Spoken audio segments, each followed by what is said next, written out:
மறக்காம சர்ப்ரைஸ் பண்ணுங்க. Thank you. Here we'll see another example of a nice positional exchange sacrifice. This was the game Iturrizaga versus Mamedyarov from 2018. This was the Pro Chess League, so this was a rapid game played over the internet. Generally wouldn't want to include game in those conditions in this course, but this was such a nice example of an exchange sacrifice for strategic reasons and then breakthrough that I decided to use it. So white has just played queen to b5, and position is by no means really better for black at this point, but we'll see what happens. So queens are traded. Black has to trade queens. It's kind of a French type structure. It's unique, a very relatively closed position with the control of the c file being very important.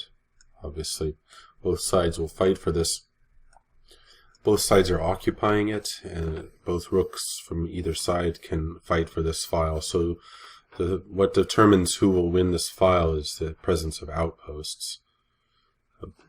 Then there's also different changes in structure possible, and one of the things is that these two pawns are held back by black's a4 pawn. On the other hand, the d5 pawn is something that can concern black. This pawn can be under attack, and then there are these different squares like b4 white can use. So it's really strategically kind of, well, relatively complicated position. So black played rook c6, so he uses the outpost on c6 to double his rooks. And here white chose to retreat the knight to c3, attacking the pawn on d5 and forcing black's knight into a passive, more passive position, even if only temporarily. If he took on c6, this is a typical way outposts operate, is that when the rook is captured, then the pawn recapture improves the structure. And here, well, it was possible for white to play this way, and then knight c3.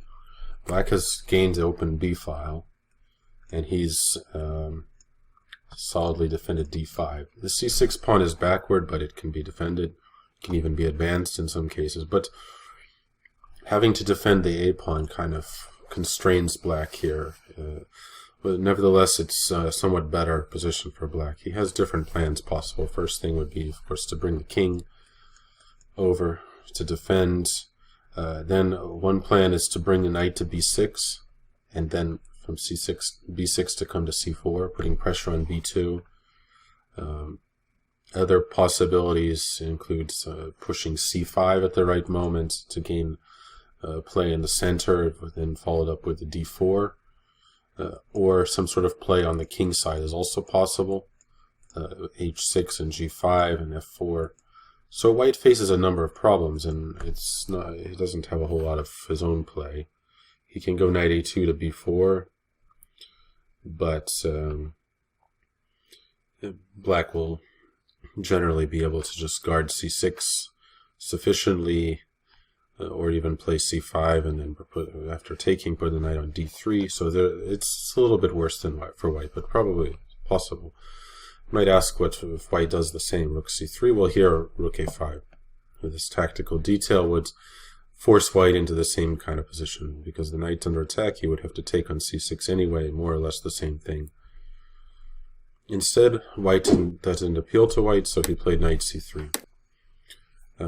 Attacking d5. Black had to play knight c7, and then knight a2. So this was his idea, and it looks pretty good. Knight goes to b4,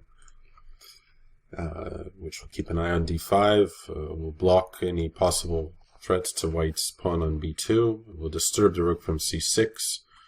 So white was probably hoping for some advantage here, but Mamedyarov found some interesting ideas here to actually wrest the initiative away. He played rook c4 first of all, and here white chose knight b4.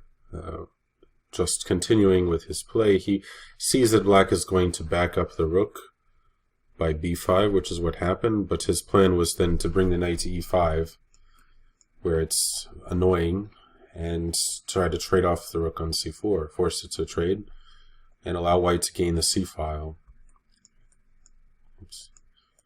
It was, if he saw what might happen, remember it's a rapid game, he might have considered to just take on c4 and then knight c3. And white's position is perfectly fine here.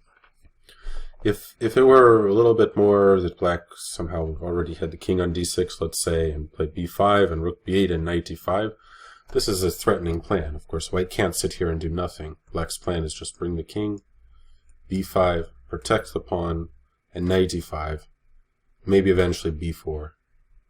And black's queenside pawn majority can be dangerous, while the d5 square is actually a good outpost for black's pieces. Another, just bring the king to the center, rook b8, and then b5, b4. White takes the a pawn, but black invades with his rook.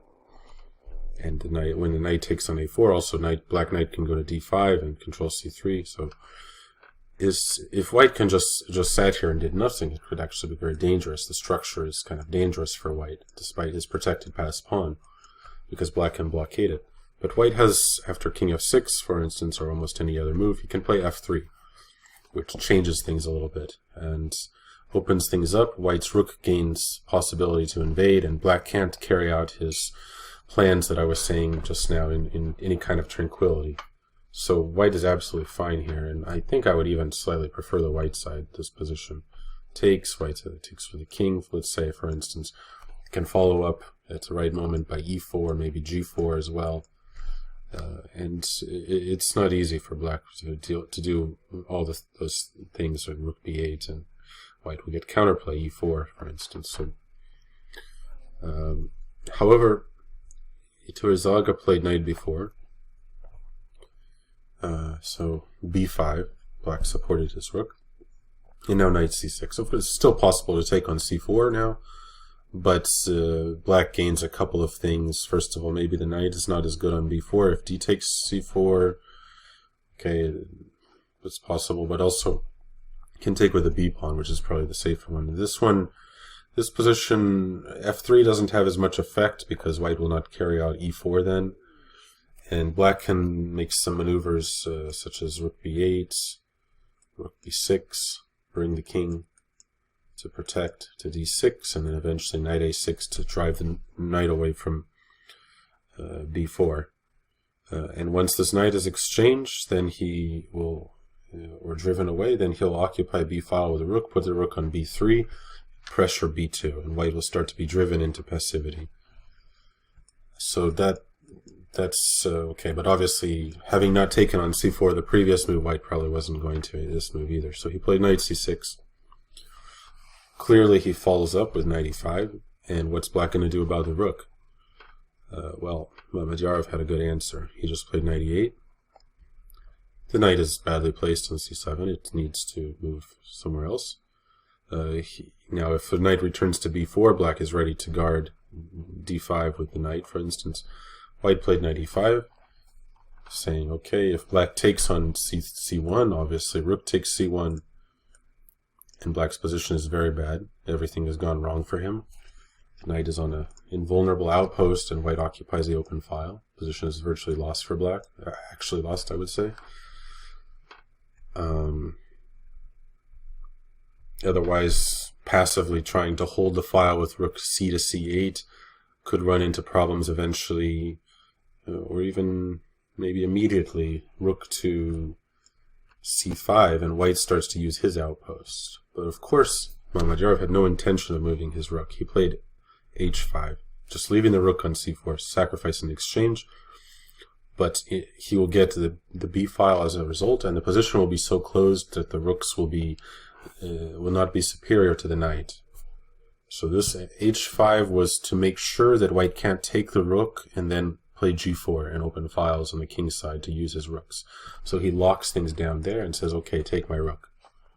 Which white did. If he didn't take the rook, black would just continue building up with rook c8, for instance, and eventually white would either have to take the rook anyway on the next move, or he would have to cede the c file, in which case the black rook would invade on c2. And remember, the knight on e5 can eventually be exchanged. Once black takes over the c file, invades with his rooks, he can start to go knight e6 to f7, or knight f6 to d7, and force the exchange of the knight. So it was really necessary for white to take the rook. Knight takes c4, b takes c4. So black recapture with the pawn and open the b file. So it's fairly clear to see, looking at this position, that number one, black can't lose this position. He's down the exchange for no pawns, but there's no way white can open an effective open file. He can't use the c file. Black will play rook b8 and probably rook b3, but in any case, white can't do anything on the queen side. And kingside breaks are useless for white. g4 will never be able to happen, and f3, while it's possible, for instance, he could play it here, but now black takes in knight d6, and still there's no way to use the f file for white. Meanwhile, the black knight will come into e4, where it will be at least equal to a rook. It will be constantly pressuring g3. White will have to guard that. White will have to watch different forks. It will control the c3 square, enabling potentially the c4 to c3 breakthrough. So clearly in this position, after the exchange sacrifice, it's only black who can play for a win, and the question is not whether about the evaluation of the position, but whether black can break through. So here white just played rook c2. He has to defend this pawn, and so he has to stick to passive defense. f3, as I showed, wouldn't help his position. Rook b8, rook b1. So white just protects. Knight d6, and king f1. So there's many ways white can play, and probably he could somehow just leave his king maybe on the king side, but he's worried about potentially black c3 break is the main worry. And there's another pawn breakthrough, which I don't want to reveal quite yet, but black can sometimes prepare, although it's not easy to do. So he brought his king to the queen side so that, for instance, so that knight b5, for instance, threatening knight a3, and then c3, somehow white can help to control the squares when blinds open up over there. Maybe it's worth leaving the king on the king side, I don't know. So the king f1 he played, and now came some maneuvers, as is often the case.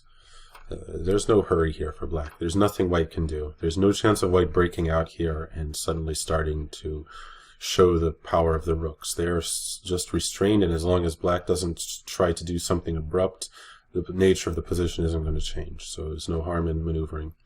King e2, king e6, king d2, king d7, rook f1. Black played rook b3, and the rook return now went to c1. Again, f3, he should resist the impulse to try to gain some freedom. This would only help black to break through. White has no prospects to use his rook nevertheless, and now he has to watch more squares. g3 and c3 are easily under black's control. Next, black can break through with c3, and after white takes, maybe take the a-pawn and get it past a-pawn. So this is, white played rook f to c1, knight to b5. This was black carrying out his plan. He hopes to play c3 check. And after pawn takes, then the knight will take a3, and then it will be able to occupy c4 with tempo, and the pawn will push to a3, and white's position on the queen side will then have been broken down. So white had to stop this c3 threat. He played rook a1. So this defended the a-pawn. Well, it's possible for black to play c3 still, but I think here the intention was just white goes king c1. And now the problem is that black's pieces are stuck now, and if he exchanges, then he comes into some danger.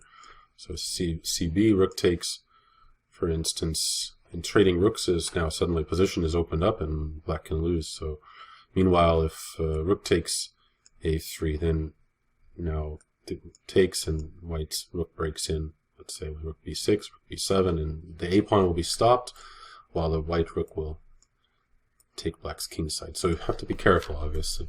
Don't be too abrupt with the c3. It has to be checked carefully.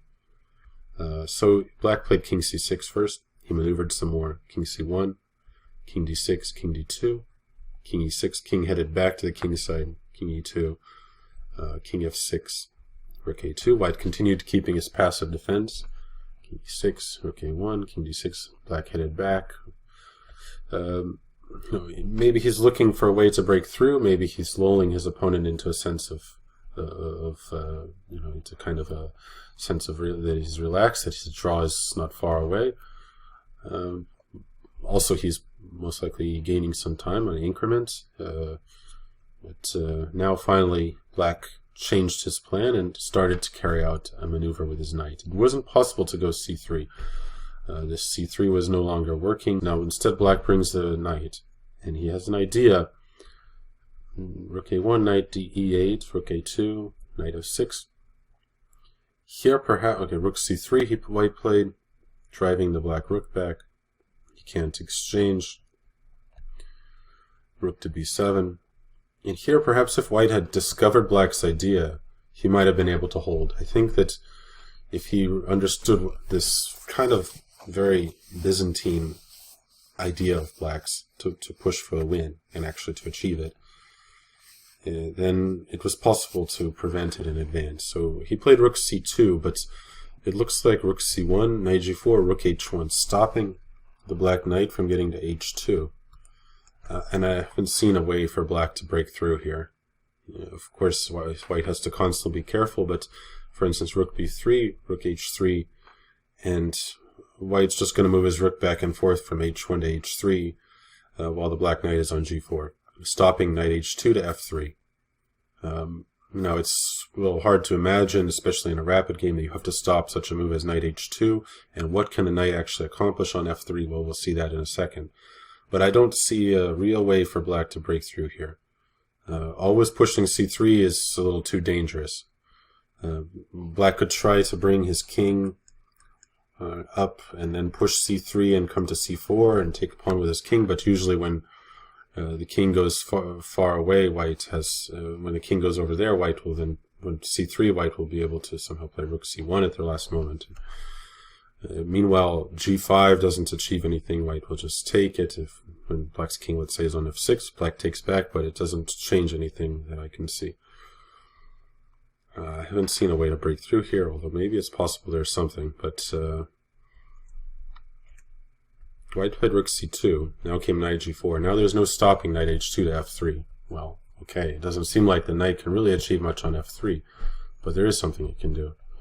White played rook a1, knight h2, rook b1, knight f3. So there's nothing white could do to really to prepare for what was about to happen. So rook c3, king e6, white played king d1, king f6, king e2.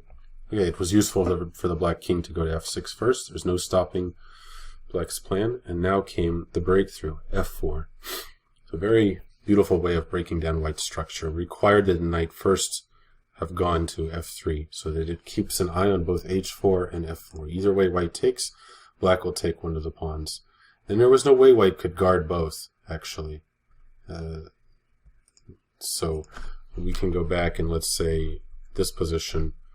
He could try rook to d1, or rook to c1, king e6, rook to d1, king f6, but he starts to run out of moves because rook has to guard b2, and there's no way to keep this always under control. And then furthermore, if the king goes to f1, then black gets c3 as a possibility because of a fork on d2. So, and the knight to d2 check. And otherwise, white doesn't have a good way here to meet. There's also knight to d2 is threatened here as well as c2, and so there's no way, there's no defense here. So this kind of position can be a zugzwang, interestingly. So, okay, so this is what happened. I don't know, he probably saw f4 is coming, but there's nothing white can do. And now f4. So here white took on f4 with the g-pawn. Of course, if e takes f4, knight takes d4, and this way black breaks through. These pawns will be too strong. After the king moves, then knight returns to f3, and then black prepares d4, and the pawns sweep everything aside. So he could also try to just leave black's pawn on f4, but this would now allow a way in for the black king. f5 to g4 to further create pressure. So best way to start rook b5 to force white to make a move. So after rook c3, now b2 is guarded by only one rook. King f5. Again, always if white takes the pawn on f4, black will take one of white's pawns. Rook to c2, and now king g4. And finally, white will have to give way. Otherwise, black will just take a pawn on g3, then the king takes, pawn on h4 falls, and everything falls apart for white. So instead, g takes f4. Now we'll see how the game finished. Black takes on h4. He gains a new advantage past h pawn, and this fatally stretches white's position. He can't both defend b2, stop the h pawn, and stop the c3 breakthrough. All these three things combined eventually stretch white's position to the limit. Played rook c2. He has to guard b2 always, and the other rook will be needed to stop the h pawn. Knight f3, rook h1, rook b3. There's no hurry. Black just moves his pieces into position. King f1, king f5, rook h3. Okay, he couldn't go rook h3 immediately because check on g1, so he needs to constantly dodge these forks. Also, rook h3, there's always knight takes d4 as well in some cases. So king f5, rook h3. Indeed, it was knight takes d4 is possible, but then rook d2 in this position. So we don't want to do that. We don't need that pawn. Black just continues to advance, h4. So this pawn will now rook e2, white played. Also king g2, rook knight e1. If rook h1, it doesn't make any difference. Black king is coming to g4, and then h3, and so on. So white played rook e2, king g4, now king g2. Also rook h1, h3, and white is completely without moves. Then the breakthrough c3 will come inevitably. So king g2, and finally c3. So with white's position, both rooks are looking pitiful. Black's knight is absolutely dominant. Black breaks through, and this rook takes part now in the mating attack. Knight and rook working together can create mating attacks in the ending, and that's what happened. B takes c3, rook b1, threatening rook g1 checkmate, and after rook h1, then the deflecting move h3, and white resigned. This mate next after rook takes h3, rook g1. So really just fantastic endgame by Mamedyarov. Remember, this was a rapid time control game played over the internet. A real nice way of putting pressure on white's position. Small inaccuracies white made. Maybe could have held the draw even after the exchange sacrifice. Not so clear. But I think really instructive kind of exchange sacrifice by Shakhyar Mamedyarov.